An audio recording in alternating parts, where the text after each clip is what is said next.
አንዳንዴ ሰዎች ስንባል ገብቶንም ሳይገባን ለመውደቅ ከፍ የምትለኝን እኮ የማውቀው እኔ ነኝ። ያለሱ ኑሪ ብባል እሞታለሁ ብላኛለች።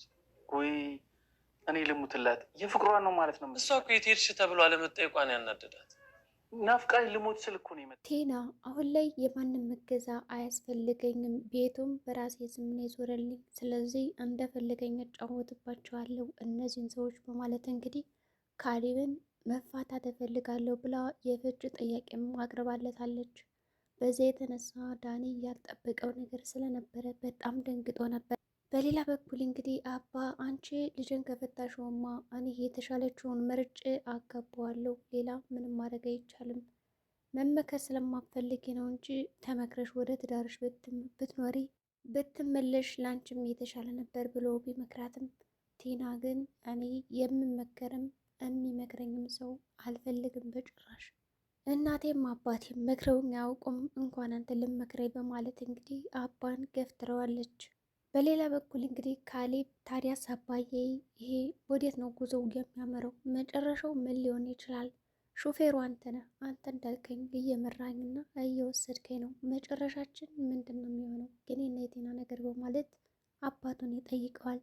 አባቱም እንግዲህ እስኪ አብረን እናያለን የሚሆነውን ነገር፣ አንተ ልክ እንደኔ በዊልቸር አልተቀመጥክም፣ ልክ እንደኔ አልተበደልክም፣ ብትበደልም እንኳን ያን ያክል አይደለም በማለት እንግዲህ ይመልስለታል። በሌላ በኩል እንግዲህ ካሌብ አባቱን አባ አንተ ጥሩ በቀለኛ ነህ በማለት መልሶልን ነበረ። ሆኖም እንግዲህ አባቱ ብዙ ነገሮችን ስላደረጉት እሱም እንግዲህ በተራው መበቀል ይችላል።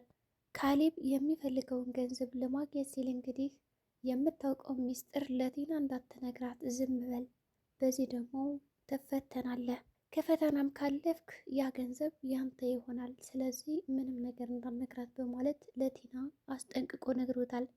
ሆኖም ዳኒ ዳርዳር እያለ ነው። ምናልባት እንግዲህ ከነገራት ለቲና ይህንን ሚስጥር ገንዘቡን ላያገኝና ታማኝነቱን በአባ ፊት ሊያጣ ይችላል።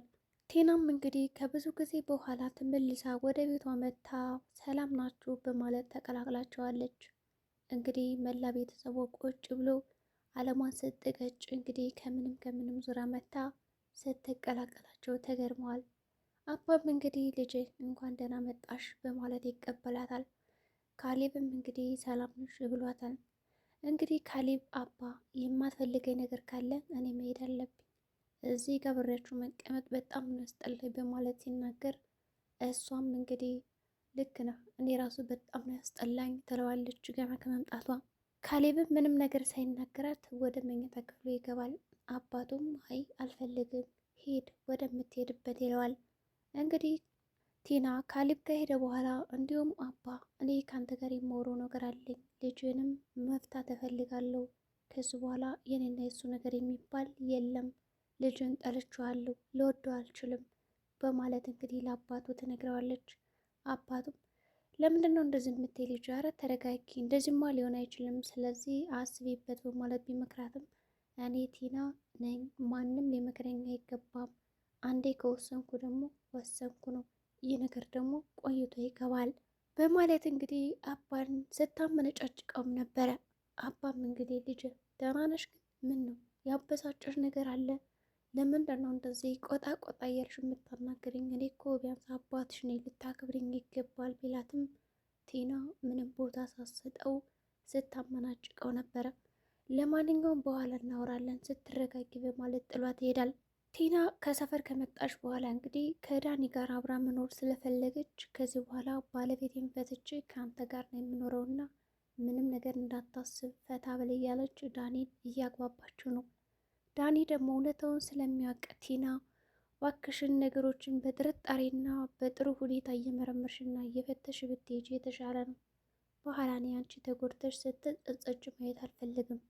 የምልሽን እንኳን በትንሹም ቢሆን ተግባራዊ አድርገው እያለ ቢመክራትም ቲና ግን አሁን ላይ ከኔ በላይ ስልጣን ያለው ሰው የለም፣ ቤተ መንግስት የወረሰች ያክል ስለተሰማት ምንም አይነት ምክር እየሰማችም እያየችም አይደለም።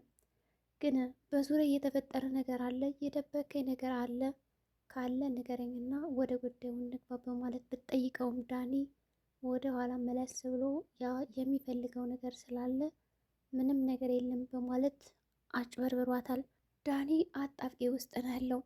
ገንዘቡን ለማግኘት ሲል ለቲና እውነቱን መናገር የለበትም። እውነቱን ከነገራት ደግሞ የሚያጣው ገንዘብ አለ። ካሌብን በበኩሉ ምን አይነት አጣብቂኝ ውስጥ ነው ግን ያስገባው አባ ዳኒን እንዴት ሊሆን ነው በማለትም ጠይቆን ነበረ።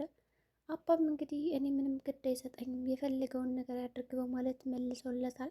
ሆኖም አሁንም ቢሆን ተመልሶ እየደጋገመ ያወራታል። በሌላ በኩል ዳኒ እንግዲህ ቤቱ በሷ ስም እንዳልሆነ ካወቀ በኋላ ቀጥ ብሎ ወደ ትሁት ነበር ሄደው። ትሁትም እንግዲህ አየውልሽ እኔ እኮ ለማረጋገጥ ብዬ ቁም ሳጥኑን ሄጄ ስበረብር ደረሰብኝና አባ ተቆጣኝ ይላታል። እንዴ አንተ እስካሁን እያረጋገጥክ ነበረ? ቲና ምንም ነገር የላትም ብዬ ነግሬህና መከሬ ነበረ። አንተ ግን እስካሁን አላመልከኝም አይደለም? ይልቅ ከዚህ ወጥመድ ራስህን ቀስ በቀስ ብታሸሽና ብትወጣ እየተሻለ ሀሳብ ነው ብላ ትሁትም የራሷን ምክር መከረችው። ዳኒ አሁንም ቢሆን አላመንም። ይሄ ነገር እንዴት ሊሆን ይችላል? እኔ እኮ ቲናን እንደዛ ካጭበረበራት በኋላ አባ ለእኔ ገንዘቡን ሊሰጠኛል ወይስ አይሰጠኝም የሚለው ነገር ጥያቄ ፈጥሮብኛል።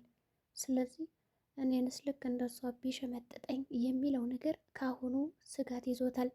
ትሁትም በዚህ በኩል አንተ ስራን በአግባቡ ከሰራህና ምንም አይነት እምነት የጎደለው ስራ ካልሰራ ገንዘብን ታገኛለህ፣ ግን ደግሞ ከተናገርክ አታገኝም፣ ከሁሉም ሳትሆን ባዶ እጅን ትወጣለህ ትለዋለች።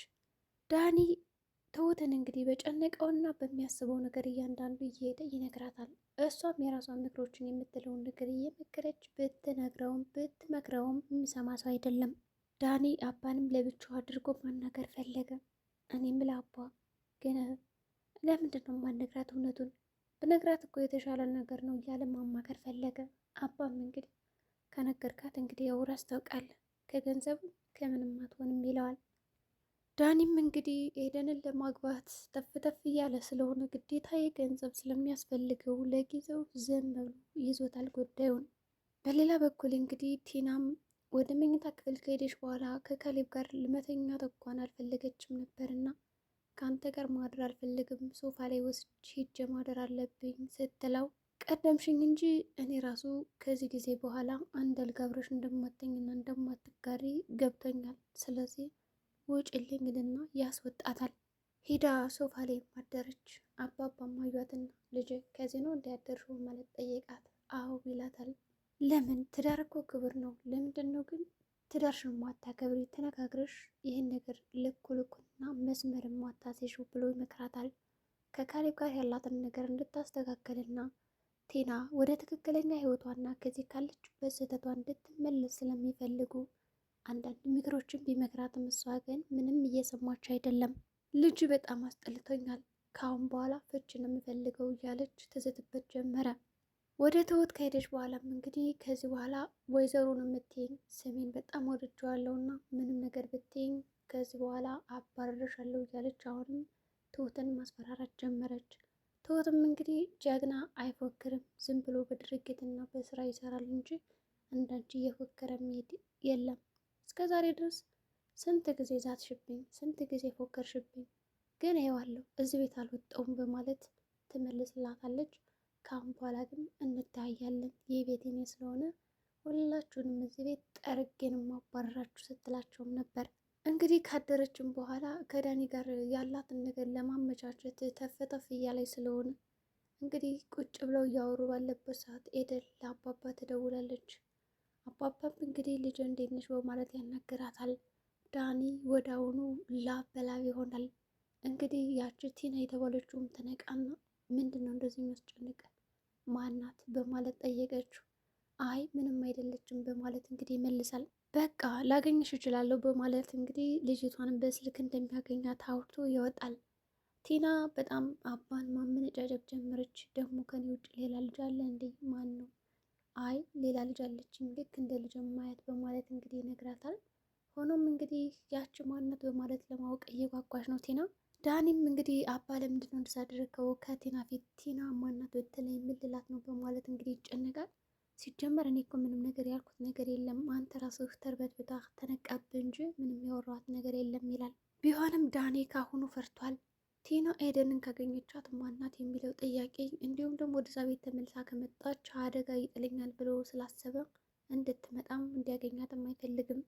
በመጨረሻም እንግዲህ ሁላቸው በተሰባሰቡበት ቡና እየጠጡ እያለ እንግዲህ ያቺ አጅሬት አሁንም ቤቱ በእኔ ስም ዝሮልኛል ብላ የምትፎክር ነገር ምንም ስላልተቻለች ዳኒም ይሄን ነገር ኧረ ተይ እባክሽ ገንዘብ ስታገኝ ለምንድን ነው እንደዚህ የተቀየርሽ እያለ ቢመክራትም እኔ አልተቀየርኩም ከዚህ በኋላ እኔ እናንተ አንድ ላይ መሆን አለብን ብላ ስለምታመቻች ሂድና ወደ ቤት ጠብቀኝ ከቤት ስመጣ የማናገራቸው ነገር አለ በማለት ትሄዳለች። ቴናም ስለ ቤት ጉዳይ አይደለም አይደል ይላታል። አይደለም በማለት ሄደች። ስታገኛቸውም እንግዲህ ሁላቸውም በተሰበሰቡበት ካሌብን ፍች እፈልጋለሁ በማለት ትጠይቀዋለች። ካሌብን በዚህ ጉዳይ በጣም ነገሩን ስለሚያውቀው ምንም ነገር አላላትም ነበር። ዳኒ ግን በጣም ደንግጧል። ምክንያቱም ከተፋታች ከካሌብ ጋር ምንም አይነት ገንዘብ የምታገኘው ነገር የላትም።